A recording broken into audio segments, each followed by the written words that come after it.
Hi, Paul Bedford here from Retention Guru, and in this clip, originally filmed in Sao Paulo in Brazil, I was presenting for IHRSA at the South American conference. I am talking about differentiating your business, and in this case, I'm talking about what makes you different. It's something I do a lot of work with my own clients on a regular basis because we're trying to avoid commoditising our products and services, and if you need to charge more money because of the quality of what you want to offer, you need to be able to describe your differences, and that's what we do in this session. For now, enjoy the clip. If you've got any comments or questions, place them in the box down below. I look forward to seeing you again soon. Take care. Bye.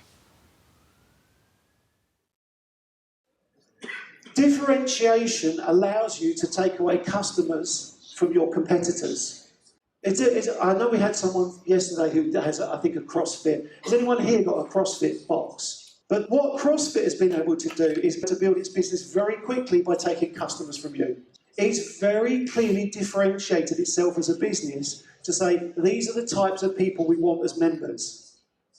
And there have been members in your club that go, that's more attractive than what I've currently got. I'm sorry this looks low on this slide. I didn't know what it would look like in this room, so I will read it out. More than 40% of your customers who claim to be satisfied with your business moved their business elsewhere without looking back. So if you ask them, are you satisfied with what we deliver, and they say yes, 40% of them will still leave you without a question. They'll just go somewhere else. I think Molly mentioned it yesterday in her session about Net Promoter Score. If you're not familiar with the Net Promoter Score, then you need to be. Because these people who are going to move, these are what are called the 7s and 8s. They're only getting exactly what they were expecting, no more, no less. The 0 to 6, they get less than they want. And the 9s and 10s are your promoters and your advocates. You want to create as many promoters and advocates as possible. Now, some businesses, and this was a report done by Porter out of Harvard's Business School, he's a very famous business professor, says, is your advantage based on your operational effectiveness, or do you actually have a competitive advantage? Low-cost operators have to have an operational effectiveness to run their business at low cost. In Europe, you have to be a very savvy operator to run a low-cost business because there are so many low-cost businesses.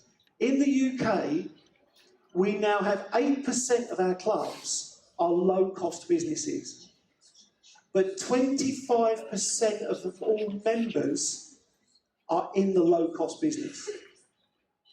So 8% of the clubs own 25% of all the members in the UK. We want to look at this competitive advantage. Now, this slide was given to me by a friend of mine, Aaron Williams, who works for Life Fitness. He travels the world looking at global trends and takes them back to the company to explain how they should develop their products and move forward.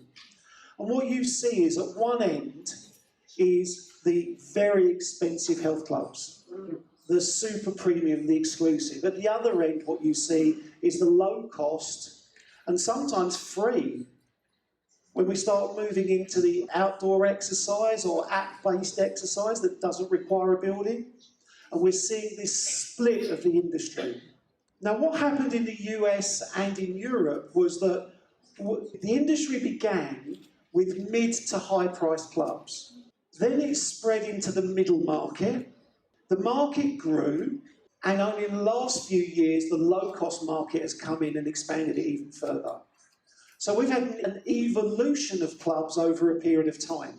What happens in emerging markets, and the Brazilian market was described to me as an emerging market, is that you have all of this going on at the same time.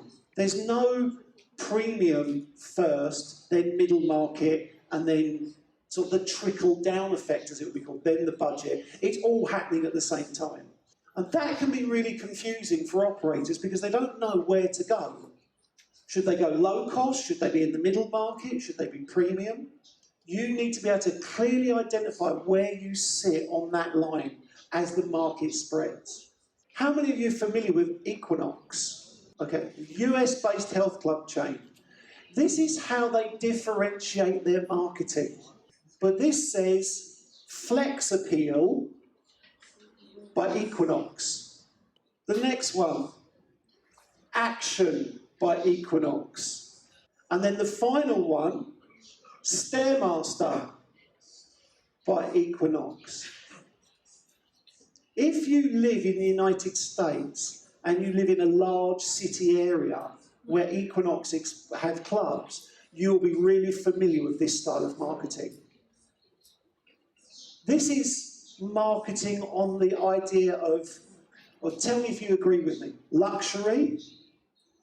Because the pictures are shot almost in the same ways you would see in Vogue or Tatler or some expensive glossy magazine. If I said these were shots from Vogue, you'd go, yeah, if I covered the Equinox. So they're marketing to a type of person that reads Vogue, who recognises that and goes, that's like me.